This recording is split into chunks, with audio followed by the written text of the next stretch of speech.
Inay, sa paglaki ko, nais kong makapangasawa ng isang dayuhan.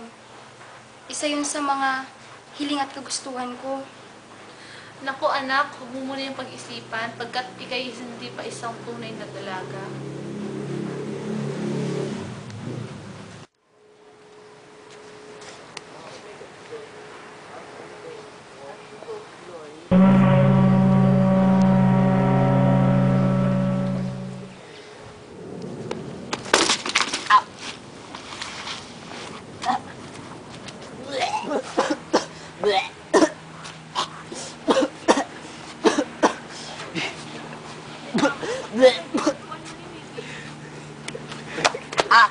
Aray!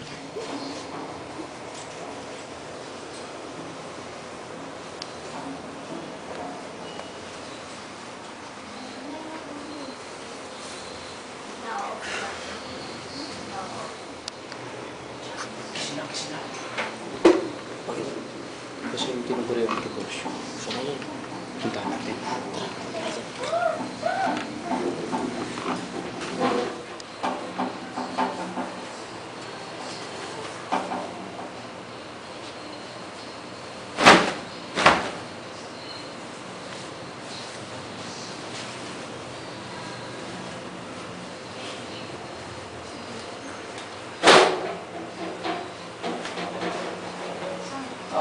Ikaw pala si Tio.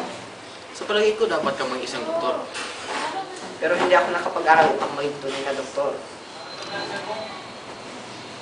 Kung mumiki ka na lamang, upang di ka na mangutang sa akin. Di ba gipit na gipit ka na? Pero nasa iyo pa rin ang desisyon. Pag-iisipan ko pa.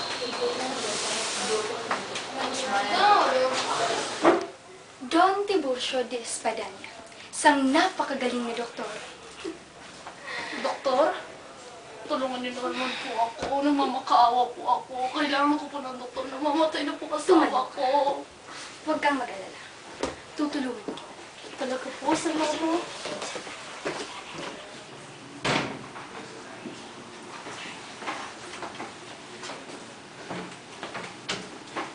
Oh, Don Tiburcio. Oh, Dr. Camero.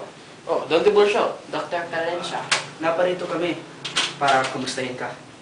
Kumusta ka na pala? Kung nga, mukhang napakaraming pa kang pasyente mo, pasok kang pasok sa opisina mo. Oo nga. Pero habang tumatagal, masasanay ka naman. O sige, mauna na kami. Sige, mauna na kami. Sige, parang. Alam. Tingnan mo nga naman. Alam mo kasi, puro Tiburcio lang hinahanap. Oo nga. Lagi na lang siya at hindi tayo. Hindi naman ibig sabihin na pinilit natin siyang maging doktor. Kaya hindi na natin siya masusumbong. Ako na mahal.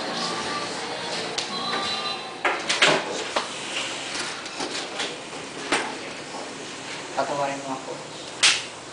Niwala ako sa'yo.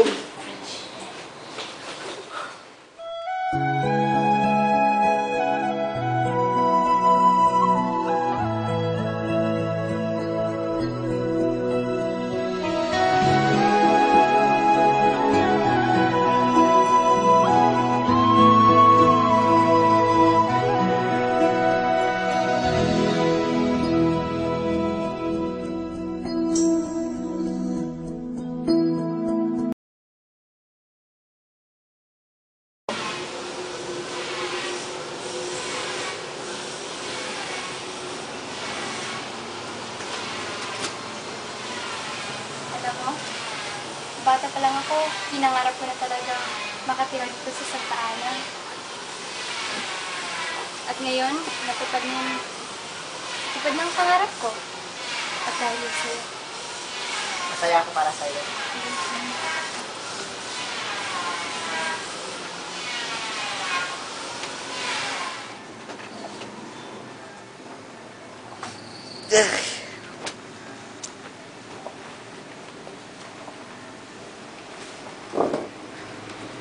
Tiburcio, Ano? Bakit? may maganda akong balita. Ano? Sa tingin ko, buntis ako. Talaga? Masaya ako para sa atin. May tatakbo ba? Naku, Victorina. Sabik na ko magkaroon tayo ng anak. Huwag kang mag-alala, aking mahal. Bibiyayaan din tayo ng Panginoong Diyos na isang napakakisig na anak na lalaki. Magandang araw, Magandang araw, Doktor. Senyora Espadanya.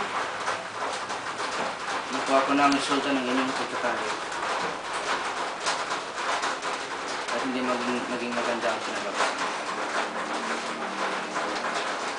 Paumanhin, pero wala kayong anak.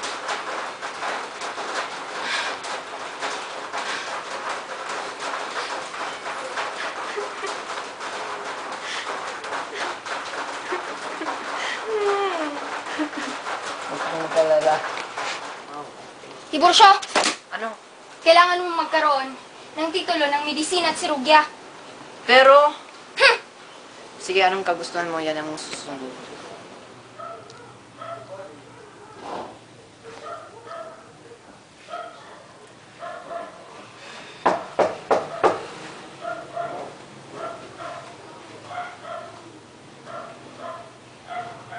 Mabuti naman at nakarating ka na. Magandang umaga, Doña Victorina. Patawad sa iyong paghihintay. Ikaw pala si Linares. Ako naman si Dr. Tiburcio de Espedanya. Halika, kain tayo.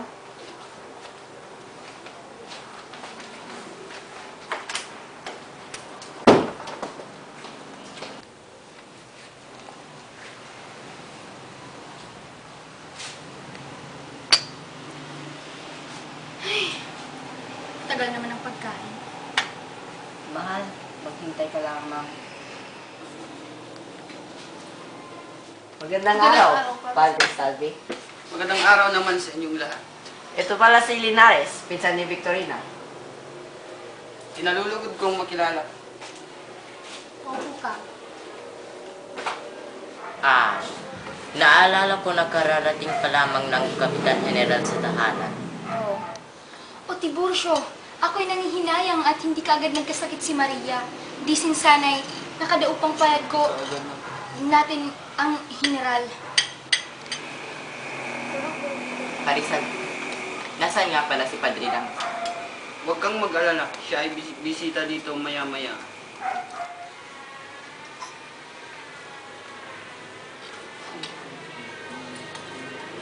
Salamat. Ilang ano man.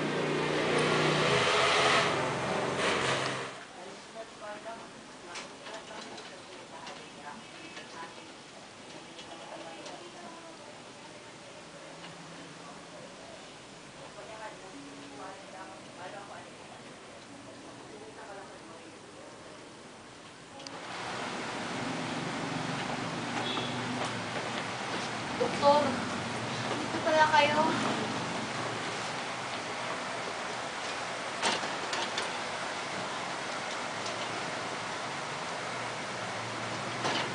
kamusta na pong lagay niya? May sakit siya, pero kaya naman tong pagalingan. Sa umaga, kailangan niyang kunin ay gatas at liken at 2 peldoras de sinaglosa. Ano po ba? Maria. Maria. Ito nga pala si Linares, ang pinsan ko.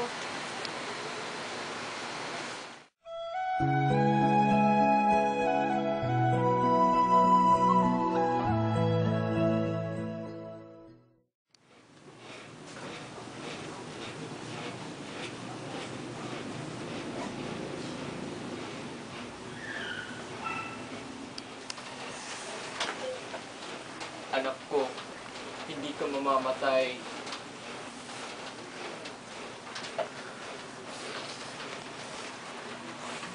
Talagang mahal niya si Maria.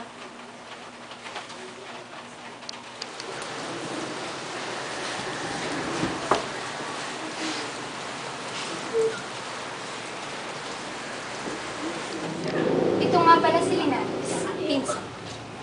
Ako nga pala ang inaanak ng bayaw mo na sa Cardivos.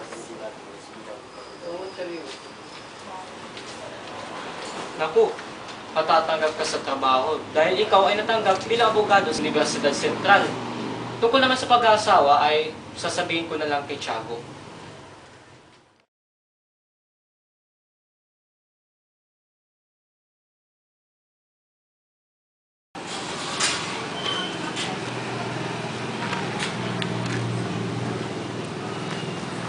Pare Salvi, ako'y naparito upang humingi ng payo tungkol sa pagkamatay ng aking kapatid. Nakita kami kagabi ni Senyor Ibarra at ako'y kanyang sinipa at binigyan lamang ng 500 piso. Umalis ka na dito. Pasalamat ka pa ngay, hindi kay pinabilanggo ni Ibarra.